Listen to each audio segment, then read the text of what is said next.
Good morning. Let's sing our hello song. Are you ready? Hello, hello, hello, and how are you? I'm fine, and I hope that you are too. Hola, hola, hola, ¿y cómo estás? Muy bien, espero tú también. Shake hands, shake hands, shake hands next to you. Shake hands, and say how do you do?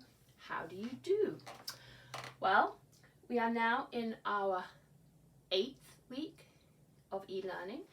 So we have a new animal has joined us today. Can you see her?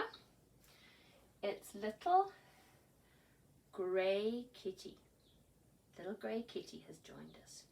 So we have tiger, puppy, mouse, rabbit, dog, dolphin, tiny little gibbon, and now we have little grey kitty. So let's see, 8 weeks of e-learning, 8 weeks worth of animals. Let's count them. 1, 2, 3, 4, 5, 6, 7, 8. Good. Now we have a new nursery rhyme, so let's do that for our phonemic awareness. This is peas porridge hot, peas porridge cold, peas porridge in the pot, 9 days old. Some like it hot, some like it cold, some like it in the pot, 9 days old. Okay, so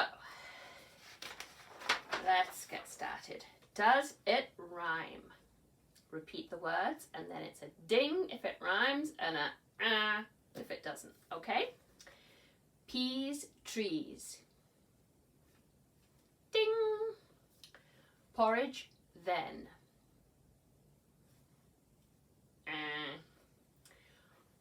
Hot, cot. What do you think? Ding. Cold, old. Ding. 9, do.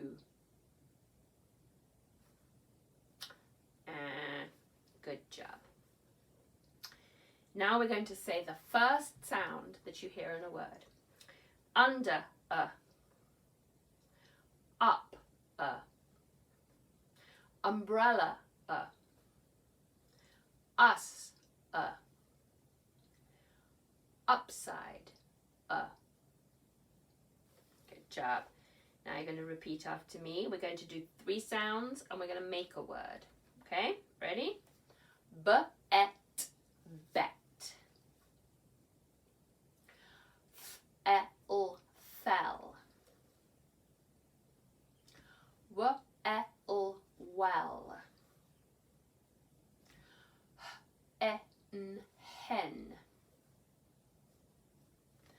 P-e-g, peg. Well done. Now the last sound you hear in the word. Okay, repeat after me. Peas, z. Porridge, j. Hot, t. Cold, d. Some, m. Well done. Now we're going to take a word apart. Okay, so copy me. Okay, or repeat after me rather. Hug, h-u-g. Fun, f-a-n. Cut, k-a-t. Duck, d-a-k. Hut, h-a-t. Good job. Now we're going to make a sound and then we're going to add another sound in front to make a word, okay? So, repeat after me. Ought. Put a h in front and you get hot. Good job. Ox.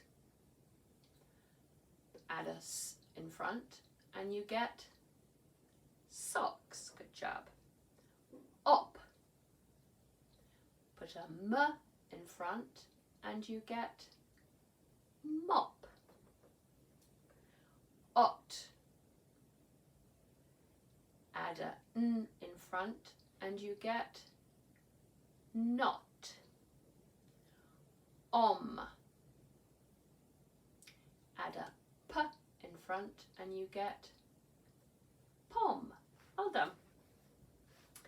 Now we're going to take off the first sound to see what we'll end up with, okay?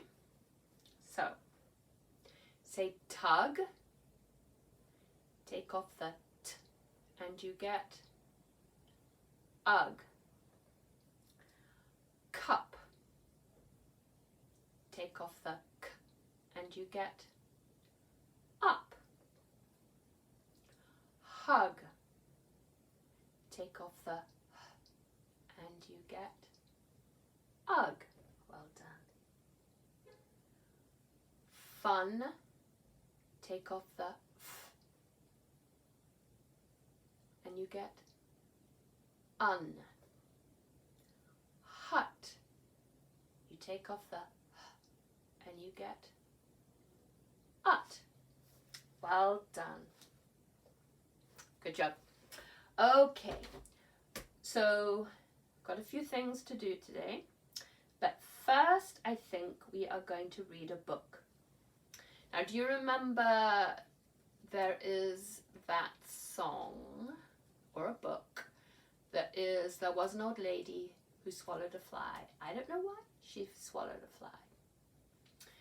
Well, here we have, because this week we're looking at animals, this week we have There Was an Old Lady Who Swallowed a Cow. So let's see what happens to this old lady. There Was an Old Lady Who Swallowed a Cow by Lucille Colandro, illustrated by Jared Lee. So here we have the front of the book. I think we can see what's going to happen, can't we? It's illustrating the words. And she's swallowing a cow. Back of the book. It's got lots of different animals. But they're in the farm, aren't they? They're no longer inside her. So let's see what happens in the book. There was an old lady who swallowed a cow. I don't know how she swallowed a cow, but she did it somehow. There was an old lady who swallowed some hay. It made her day to swallow the hay. She swallowed the hay to feed the cow. I don't know how she swallowed the cow, but she did it somehow. There was an old lady who swallowed a pig. She danced a jig while she swallowed a pig. She swallowed the pig to play in the hay. She swallowed the hay to feed the cow. I don't know how she swallowed the cow, but she did it somehow. There was an old lady who swallowed a duck. It took some luck to swallow that duck. She swallowed the duck to chase the pig. She swallowed the pig to play in the hay. She swallowed the hay to feed the cow. I don't know how she swallowed the cow, but she did it somehow. There was an old lady who swallowed a horse. It took some force to swallow that horse. She swallowed the horse to cheer on the duck. She swallowed the duck to chase the pig. She swallowed the pig to play in the hay. She swallowed the hay to feed the cow. I don't know how she swallowed the cow, but she did it somehow.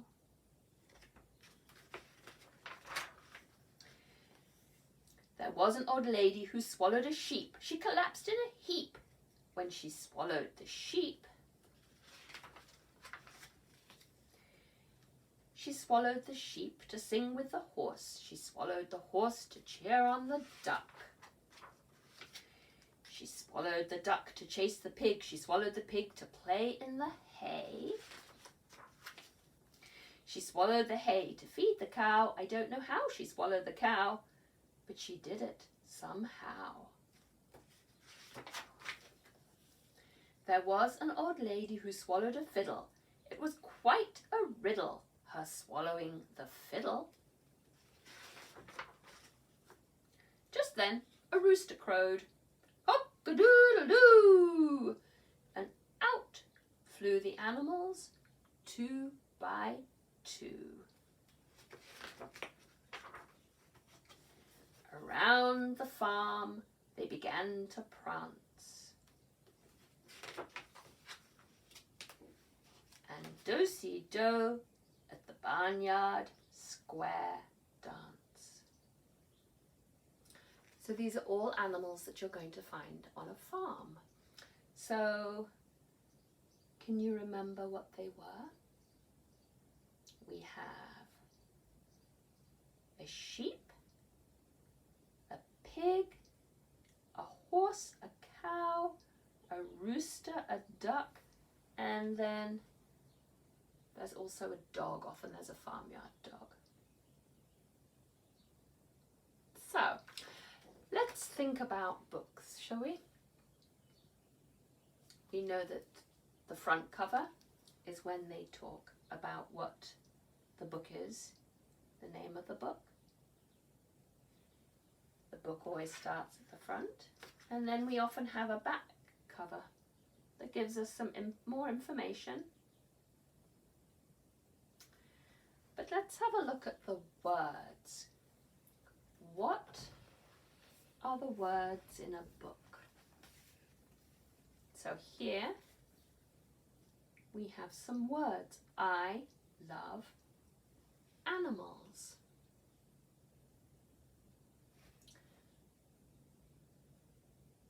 So words are made up of letters, individual letters. You group letters together and they make a word.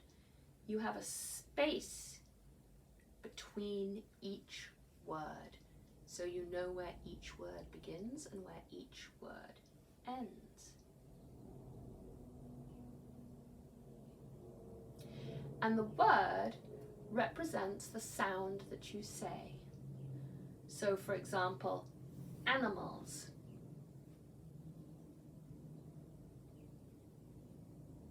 That's the spoken word, and this here, animals, is the written word.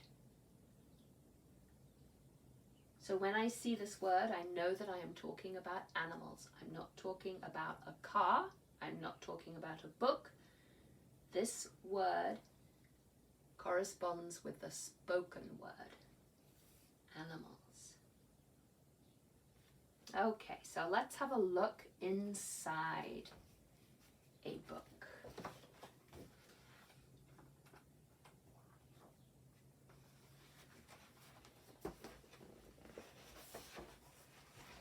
So we have, it says May. So I know that they are talking about the month of May. In May, I truly think it best to be a robin lightly dressed, concocting soup inside my nest. Mix it once, mix it twice, mix that chicken soup with rice. So you can see groups of letters with spaces in between. They make words. Now when we read, we always start the left side and we read across to the right. When we get to the end of a line, we go back to the left and read this way, then back to the left and read towards the right. So in May, I truly think it best to be a robin lightly dressed. Now there's something else that we do when we read. We read from top to bottom. Top to bottom. So then when we turn over a page, where are we going to start reading here? We're going to start at the top and we're going to go down the bottom and we're going to go left to right. In June, I saw a charming group of roses all begin to droop. I peeped them up with chicken soup. Sprinkle once, sprinkle twice, sprinkle chicken soup with rice. So these words correspond with the spoken word. These printed words correspond with the spoken word. This is rice. So you can go and have a look at a book and you can have a look at the words and you know that you go from left to right, from top to bottom. So these are the words made up of letters. Now, here you have what's called the illustration. It's a picture. Now the illustration often supports what is being written. But you can have things in an illustration that you don't mention in words. So for example, here he's drawn a picture of the tree. But here he is not writing about a tree.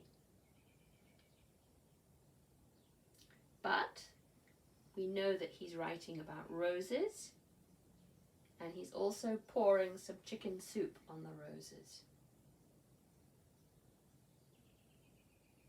So this is the print in a book, and this are the pictures or the illustrations. So go have a look at some of your books. Point out what you think is the print, what you think are words, groups of letters with spaces between, and have a look at some pictures. So the other thing we're going to do today is we are going to match up some lowercase and uppercase letters. Now this is going to take a little time, but that's okay. You can always stop the video and start it again whenever you like. Now there are some letters that look very similar to, well rather there's some uppercase letters that look very similar to their lowercase letters. So these are, for example, O, P, S, U,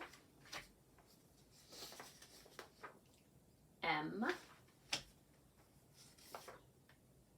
K, C, W, Z,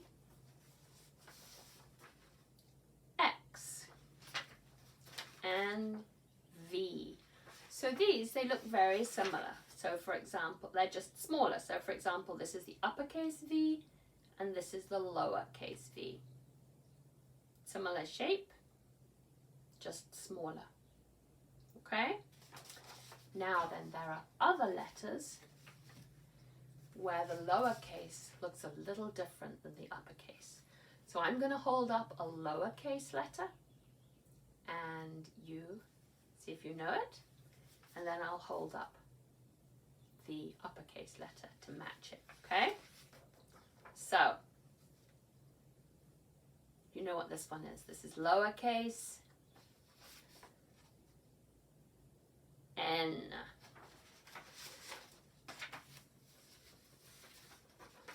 How about this one? This is lowercase G. Good job. Which lowercase is this one? Ready? H. Well done. This is lowercase.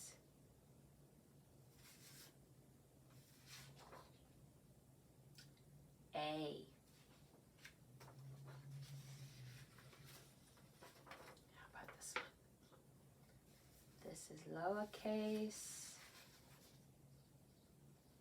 Y. Well done.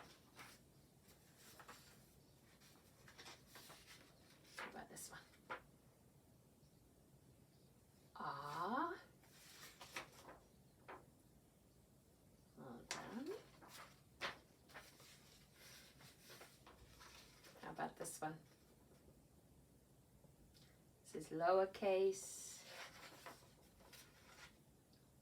B. Well done. How about this one?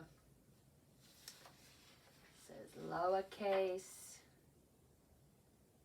J. Well done. About this one. D. Good. This is lowercase e. This one. This is lowercase f.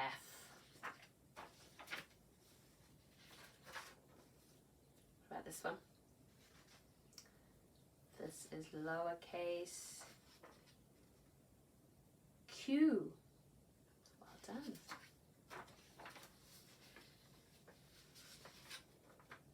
About this one. This is lowercase T. Good job.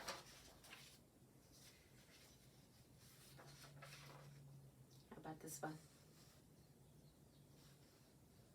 This is lowercase I. I'm going to hold on to this one for a second. This one is lowercase l. Now we know that it's lowercase l. Do you see the difference between lowercase I and lowercase l? What's the difference? Well done. Lowercase I has a little dot on the top. So we know that this is lowercase l. No dot, lowercase I. Okay? Well done. So let's think. You can go and look at some books, see if you can identify any words in your books. You can go search around the house, see if you have any lowercase and uppercase letters, see if you can match any of those. And then you can have a really, really good day today. Okay? Great. Bye. See you tomorrow.